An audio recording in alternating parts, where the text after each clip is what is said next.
விஜயிடம் விவகாரத்து கேட்டு சங்கீதா போட்ட வழக்க சங்கீதாவே வாபஸ் வாங்கியிருக்கிறாங்க. எதற்காக வாபஸ் வாங்கினாங்க, இன்னைக்கு நீதிமன்றத்துல என்ன நடந்துச்சு, இதுக்கு முன்னாடி என்ன காரணத்தினால இந்த விவகாரத்து வழக்க தொடர்ந்தாங்க, இதெல்லாம் பத்தி தான் ஃபுல் டீட்டெயில்டா நம்ம இந்த வீடியோல பார்க்க போறோம்.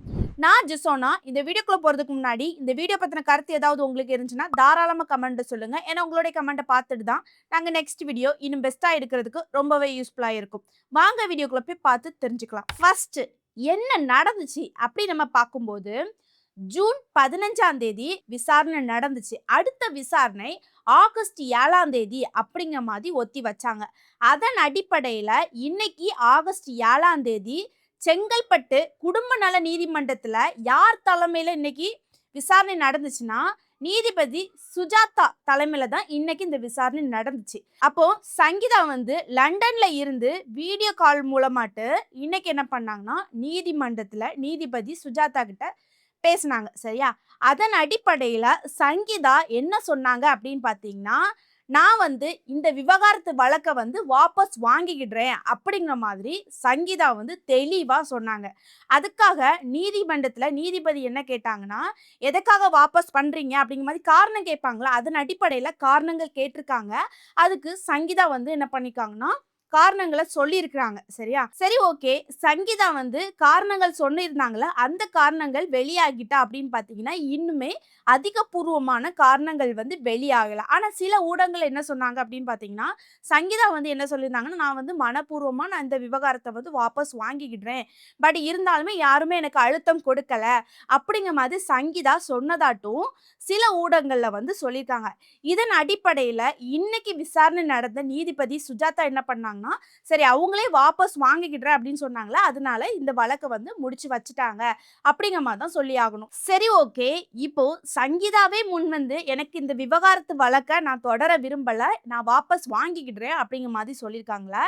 சரி, என்ன காரணத்தினால இவங்க விவகாரத்து வேணும் அப்படிங்கிற மாதிரி சொல்லியிருந்தாங்க. இந்த விவகாரத்து விஷயங்கள் எப்படி லீக் அவுட் ஆச்சு அப்படி நம்ம பார்க்கும்போது, ஃபர்ஸ்ட் விவகாரத்து வேண்டும் அப்படிங்கிறதுக்காக சங்கீதா எப்போ அப்ளை பண்ணியிருந்தாங்கன்னா, மனு கொடுத்திருந்தாங்கன்னா, சங்கீதா 2025 டிசம்பர் மாதம் ஒரு 3லேருந்து 23ஆம் தேதிக்குள்ள என்ன பண்ணாங்கன்னா, செங்கல்பட்டு மாவட்ட நீதிமன்றத்துல விவகாரத்து வேணும் அப்படிங்கிற மாதிரி மனு தாக்கல் செஞ்சாங்க. சரியா?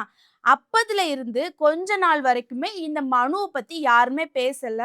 சில அரசல் புரசல் பேசினாலும் யாருமே அதிகபூர்வமா தகவல் வெளியிடல. சரியா? அதுக்கப்புறம் என்ன ஆச்சு அப்படின்னு பாத்தீங்கன்னா, 2026 பிப்ரவரி மாசம் ஒரு 24ல இருந்து 27ஆம் தேதிக்குள்ள என்ன ஆகுது அப்படின்னு பாத்தீங்கன்னா, இந்த மனு ரொம்பவே அரசல் புரசலா பேசப்படுச்சு.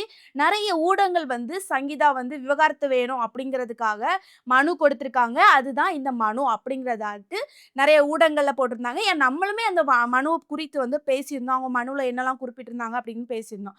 அப்படிதான் இந்த மனு என்னாச்சு, லீக் அவுட் ஆச்சு அப்படிங்கிற மாதிரி தான் சொல்லி ஆகணும். சரி, ஓகே. சங்கீதா விவகாரத்து வேணும் அப்படிங்கிற மாதிரி சொல்லியிருந்தாங்களா, அந்த மனுல அவங்க என்னென்ன காரணங்கள் சொல்லி விவகாரத்து வேணும் அப்படிங்கிற மாதிரி கேட்டிருந்தாங்கன்னா, அந்த மனுல ஃபர்ஸ்ட் திருமணமானதை பத்தி சொல்லியிருந்தாங்க. திருமணம் அவங்களுக்கு எப்போ ஆச்சுன்னா, 1998 ஜூலை 10ஆம் தேதி யூகே முறைப்படி, அதாவது லண்டன் முறைப்படி சட்டபூர்வமா அவங்க பதிவு பெற்று திருமணம் நடந்துச்சு. அதுக்கு பிறகு 1999 ஆகஸ்ட் 25ஆம் தேதி சென்னையில பிரம்மாண்டமா ஹிந்து முறைப்படி இந்த கல்யாணம் நடந்து முடிச்சு. இது எல்லாத்தையுமே அந்த மனுல சங்கீதா குறிப்பிட்ட விஷயம் தான். சரியா?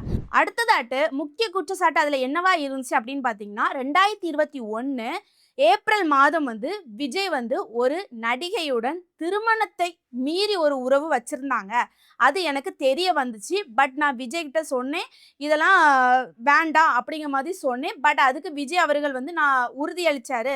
சரி வேண்டாம், நான் விட்டுறேன் அப்படிங்கிற மாதிரி உறுதியளிச்சாரு. பட் அவர் அதுலேருந்து விடலை, அதை கண்டினியூ பண்ணிட்டு தான் இருந்தாரு அப்படிங்கிற மாதிரி சங்கீதா இந்த மனுல குறிப்பிட்டிருந்தாங்க. சரியா?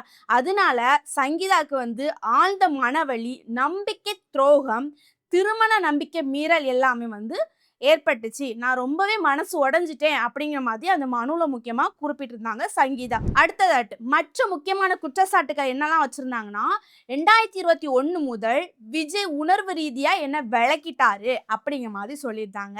அடுத்தது வாய்மொழி புறக்கணிப்பு இருந்துச்சு அப்படிங்கிற மாதிரி சொல்லியிருந்தாங்க. அப்புறம் ஒரே வீட்ல தான் நாங்க வந்து தனித்தனி ஃபேமிலியாட்டு பிரிஞ்சு இருந்தோம் அப்படிங்கிற மாதிரி சொல்லியிருந்தாங்க. அதுக்கப்புறம் என்ன சொல்லியிருந்தாங்கன்னா, நாங்க ஒரே வீட்ல தான் இருந்தோம். ஆனா தனித்தனியா வாழ்ந்தோம் அப்படிங்கிற மாதிரி சொல்லியிருந்தாங்க. சரியா? தொடர்ந்து மனக்கொடுமை, புறக்கணிப்பு வந்து நடந்துச்சு அப்படிங்கிற மாதிரியும் இந்த மனுல குறிப்பிட்டிருக்காங்க சங்கீதா. சரி, ஓகே. இவ்ளோ சம்பவம் நடந்திருக்குல. இவங்க 2 பேருமே பேச்சுவார்த்தை நடத்தலையா? அதாவது சங்கீதாவும், விஜயும் பேச்சுவார்த்தை நடத்தலையா அப்படின்னு பார்த்தீங்கன்னா, நடத்தியிருக்காங்க. எப்பலாம் நடத்தியிருக்காங்க அப்படின்னு மனுலயே குறிப்பிட்டிருக்காங்க. எப்பலாம் நடத்தியிருந்தாங்கன்னா, 2021 செப்டம்பர் மாசம் வந்து பேசியிருக்காங்க. அப்பவுமே விஜய் ஒத்துக்கலையாம். 2022 பிப்ரவரி மாசமும் பேசியிருக்காங்க. 2024 ஆகஸ்ட் மாசமும் பேசியிருக்காங்க. 2025 பிப்ரவரி மாசமும் பேசியிருக்காங்க.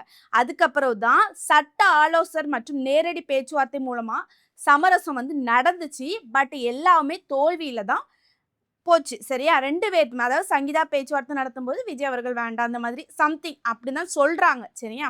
ஆனா பேச்சுவார்த்தை நடத்தியிருக்காங்க. சரி, மனுல வந்து கோரிக்கைகள் வச்சிருக்காங்க. முக்கிய கோரிக்கை. என்னென்ன கோரிக்கை அப்படின்னு பார்த்தீங்கன்னா, திருமணத்தை முழுமையாக கலைக்க வேண்டும். அதாவது எங்களுக்கு விவாகரத்து வேண்டும் அப்படிங்கிற மாதிரி முக்கியமா சங்கீதா வந்து சொல்லியிருந்தாங்க. சரியா?